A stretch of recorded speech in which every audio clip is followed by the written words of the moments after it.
Nasaan kayo? Isa lang nangyari yun, matagal na yun. Ayun yung gabing litong-lito ako. Yun yung gabing gusto na kitang hiwalayan. Pagkatapos nun, hindi na kami nagkita. Hindi na kami nagkaroon ng ugnayan sa isa't isa. At yan ang totoo. Kung ganun, bakit pinupuntahan mo pa din siya? Dahil ba hinahanap-hanap mo pa rin siya? Ganun ba yun, ha? Dahil sa negosyo, takuhan siya ni Madam Jacinta. Tingin mo maniniwala pa ako dyan? Manluloko ka! Niloko mo ako! Pia, tama na! Di ba tama na? Tama na! Hindi dito titigil to!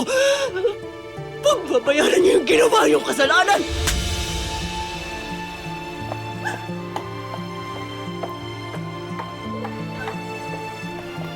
Ate!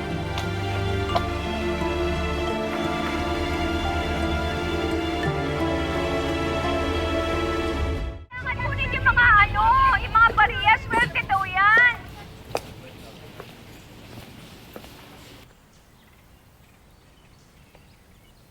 Hindi ka na pupunta? Obviously, hindi na.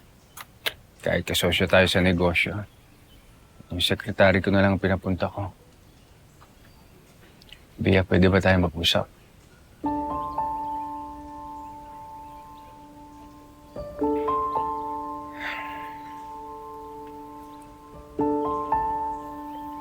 Chris, nabigla lang din ako.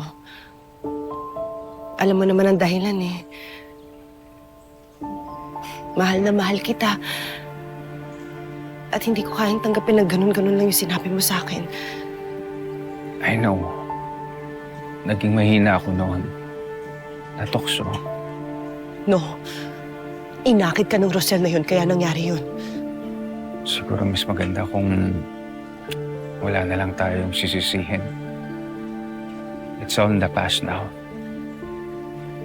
Sigurado ka ba na minsan lang may nangyari sa inyo? Yes, Via. Wala kaming ugnayan ngayon ni Rosel.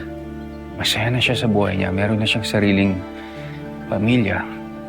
Eh, bakit pinuntahan mo siya nung isang araw? Meron lang akong gustong malaman tungkol kay Tyrone. Ano yun?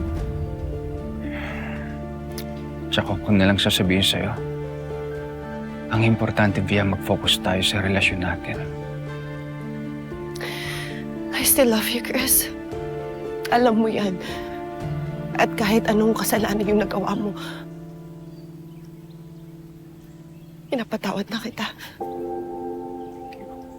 Basta ipangako mo sa akin na hindi mo na ako lolokohin ulit.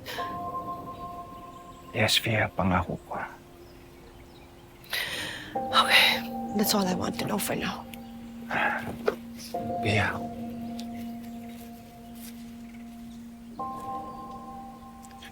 Thank you for giving me another chance.